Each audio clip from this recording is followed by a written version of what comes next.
MLC Kalvakuntla Kavitha నివాసంలో BC సంఘాల నేతలు, తెలంగాణ జాగృతి నేతలు సమావేశమయ్యారు. కులగణన నివేదికను ప్లానింగ్ శాఖ మంత్రివర్గ ఉపసంఘానికి అందజేసింది. ఆ వెంటనే కవితతో బీసీ నేతలు, జాగృతి నేతలు సమావేశమవటం ప్రాధాన్యం సంతరించుకుంది. బీసీలకు 42% రిజర్వేషన్ కల్పించాలని ఇటీవల తెలంగాణ జాగృతి ఇందిరా పార్క్ వద్ద ధర్నా చేపట్టింది. రిజర్వేషన్ల గురించి బీసీ నేతలు కవితతో అధ్యయనం చేస్తున్నారు.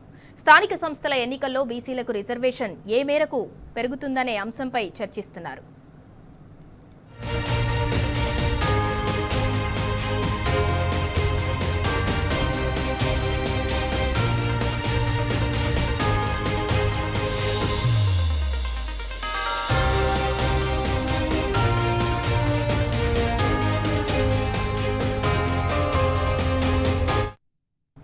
రైట్, ఇక ఇదే అంశానికి సంబంధించి మరింత సమాచారం మా ప్రతినిధి లివిల్ అందిస్తారు.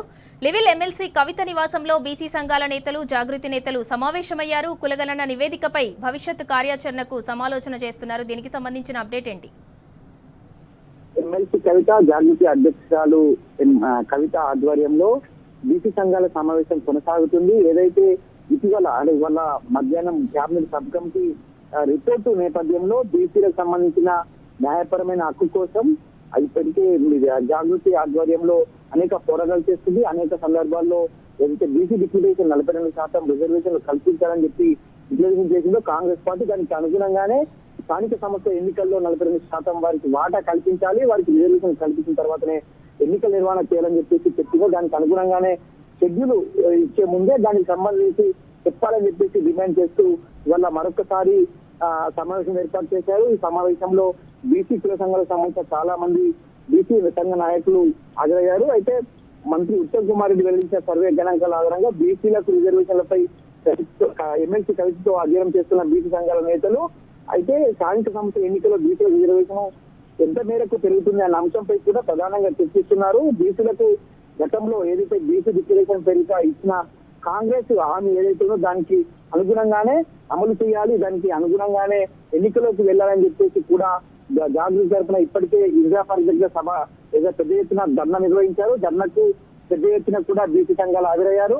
అంతేకాకుండా బీసీలను మోసం చేసే విధంగా ఇవాళ కాంగ్రెస్ పార్టీ కావచ్చు, కాంగ్రెస్ ప్రభుత్వం మోసం చేస్తుంది. అందులో భాగంగానే ఇవాళ పెద్ద ఎత్తున బీసీ సంఘాలకు సంబంధించి ఒక్కటయ్యాయి. అందుకు జాగృతి ఏకీకృతం చేసింది. బీసీ సంఘాలకు రిజర్వేషన్ కల్పించిన తర్వాతనే అనేక అంశాలకు కూడా ఇలా బీసీ రిజర్వేషన్లను ముడికలుపుతున్నారు. ఇలా ఎన్నికల్లో బీసీలకు సంబంధించి స్థానిక సంస్థల ఎన్నికలు కావచ్చు, సర్పంచ్, ఎంపీటీసీ, డిప్యూటీసీ ఎన్నికలకు సంబంధించి 42% ఇవ్వకపోతే ఖచ్చితంగా మేము పోరాటం చేస్తామని ఇంతకుముందుకే ఎమ్మెల్సీ కవిత ప్రకటించి ఉన్నారు. ఈ నేపథ్యంలోనే బీసీ సంఘాలతో సమావేశం ఏర్పాటు చేశారు.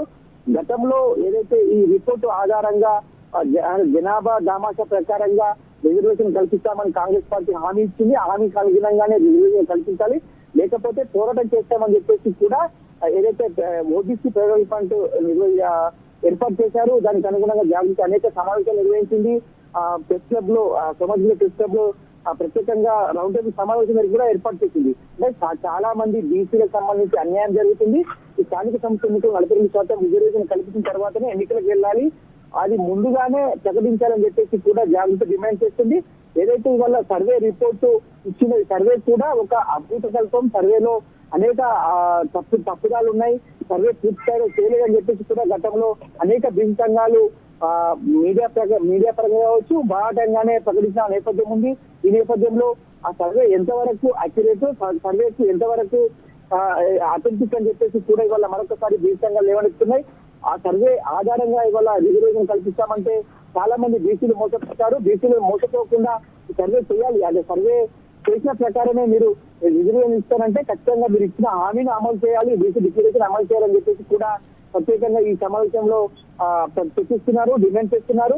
ఈ ఏదైతే 4వ తేదీన ప్రత్యేక సమావేశం ఏర్పాటు చేసిన అసెంబ్లీ సమావేశం, అందులో ప్రధానంగా ఈ సర్వే గణాంకాలు కూడా వెల్లడించాలి. గణాంకాలు ఊరికే మీడియా సమావేశం కాదు, గణాంకాలు వెల్లడించిన తర్వాతనే రిజర్వేషన్ కల్పించాలి. రిజర్వేషన్ కల్పించి డిక్లరేషన్ బేసిగానే ఇవాళ ఎన్నికలకు వెళ్ళాలని చెప్పేసి కూడా ప్రధానంగా జాగృతి డిమాండ్ చేసింది. జాగృతి డిమాండ్కి అనుగుణంగానే ఎన్నికలు నిర్వహించాలి, లేదు అంటే ప్రజల్లో తిరుగుబాటు వస్తుంది, బీసీలు చైతన్యవంతులు అని చెప్పేసి కూడా ఇప్పటికే ఓబీసీలకు సంబంధించిన మీటింగ్ లో ప్రత్యేకంగా ఎమ్మెల్సీ కవిత వారితో ప్రస్తావించారు. ప్రధానంగా ఎమ్మెల్సీ కవితతో బీసీ సంఘాల నాయకులంతా కూడా సమావేశం ఏర్పాటు చేశారు. వాళ్ళు డిమాండ్ల పైన చర్చిస్తున్నారు. ఇవాళ ఏదైతే వాళ్ళు గణాంకాలు ఇచ్చారో గణాంకాల పైన కూడా ప్రధానంగా చర్చ జరుగుతుంది. గతంలోనే ఏదైతే బీసీ రిజర్వేషన్ సంబంధించి కావచ్చు, బీసీల సంఖ్యకు సంబంధించి దామాషా ప్రకారం జరగలేదు, సర్వే పూర్తి స్థాయిలో జరగలేదు. సర్వే అంతా కూడా అబద్ధాలు అవాస్తవాలతో కూడుకుని ఉంది. కాబట్టి ఖచ్చితంగా నిష్పక్షపాతంగా సర్వే నిర్వహించినట్లయితేనే ఈ బీసీల పునగమనం జరుగుతుంది. ఇందులో భాగంగానే సర్వే నిర్వహించిన తర్వాత ఎన్నికలకు వెళ్ళాలని చెప్పేసి కూడా గతంలో డిమాండ్ చేశారు.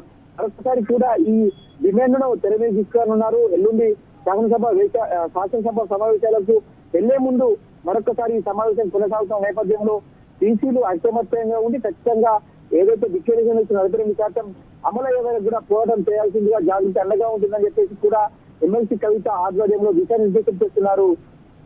మమత. లివిల్ ఎమ్మెల్సీ కవిత చేస్తున్న ఈ పోరాటంతో స్థానిక సంస్థల ఎన్నికల్లో బీసీలకు రిజర్వేషన్ పర్సెంటేజ్ ఎంతవరకు పెరిగే అవకాశం కనిపిస్తుంది? పాజిటివ్ రిజల్ట్ అనేది వచ్చే అవకాశం ఉందా? గతంలోనే 42% రిజర్వేషన్ ఇవ్వాలని చెప్పేసి ఏదైతే వారి రిజర్వేషన్ పేరుగా చెప్పిందో దానికి అనుగుణంగా రిజర్వేషన్ కల్పించాలని చెప్పేసి కూడా జాగృతి పోరాటం చేసింది. అందుకు అనుగుణంగా రిజర్వేషన్ కల్పించాలని చెప్పేసి కూడా పెద్ద ఎత్తున అనేక సందర్భాల్లో బీసీ సంఘాలను కలుపుకొని జాగృతి ముందుకెళ్ళింది. ఇప్పుడు కూడా ఒకటే చెప్తుంది జాగృతి, ఖచ్చితంగా 42% రిజర్వేషన్ కల్పించాలి. వారి ఏదైతే హైకమాండ్ అంటే కాంగ్రెస్ హైకమాండ్ ఢిల్లీలో ఉంటుందో, ఢిల్లీలో ఉన్న హైకమాండ్ రాహుల్ గాంధీ కావచ్చు, ప్రియాంక గాంధీ వారు ఇచ్చిన ఆ అంశాలకు వారు ఇచ్చిన హామీలో మేరకే ఇవాళ రిజర్వేషన్ కల్పించిన తర్వాత ఎన్నికలకు వెళ్ళాలి. ఎన్నికలకు వెళ్తేనే మీకు ఖచ్చితంగా కాంగ్రెస్ అంటే నమ్మకం ఉంటుంది, లేదంటే ఖచ్చితంగా మేము భవిష్యత్తు కార్యాచరణ కూడా సిద్ధమవుతామని చెప్పేసి గతంలోనే ఎమ్మెల్సీ చెప్పారు. ఈ నేపథ్యంలోనే ఏదైతే ఈ 42% రిజర్వేషన్ కల్పిస్తారా, లేదంటే అంతకు లోపడే రిజర్వేషన్ చేసి ఎన్నికలకు తూతు మంత్రానికి వెళ్తారనే దానిపైన కూడా ఇంకా ఆసక్తి నెలకొని ఉంది. ఖచ్చితంగా ఏదైతే అసెంబ్లీ సమావేశాల్లో అనుకుని ఏదైతే ఈ ఎన్నికలకు సంబంధించిన రిజర్వేషన్ ఖరారు చేస్తామని చెప్తున్నారు, వారు రిపోర్ట్ పెట్టామని చెప్తున్నారు. ఇప్పటికే దాన్ని పంపించింది. ఇంతకు ముందుకే ఏదైతే ఎడ్యుకేషన్ కమిషన్ కూడా ఉందో దానికి కూడా రిపోర్ట్ ఇచ్చారు. ఇవన్నీ పరిగణలోకి తీసుకున్నారా లేదా అనే అంశాలపైన కూడా ప్రధానంగా చర్చిస్తున్నారు. ఒకవేళ ఏదైతే బీసీ డిక్లరేషన్ సంబంధించి నియమాలు పాటించకుండా కాంగ్రెస్ ప్రభుత్వం మొండికేసి వారికి నచ్చినట్టు మాత్రమే రిజర్వేషన్ కల్పిస్తే మాత్రం జాగృతి కార్యాచరణ ప్రకటించే అవకాశం కూడా కనిపిస్తుంది. జాగృతే కాదు, యావత్ బీసీ సంఘాలన్నీ కూడా ఏకమై ఖచ్చితంగా కాంగ్రెస్ పార్టీని, కాంగ్రెస్ ప్రభుత్వం నిలదీసే అవకాశం స్పష్టంగా కనిపిస్తుంది. Right, thank you లివిల్.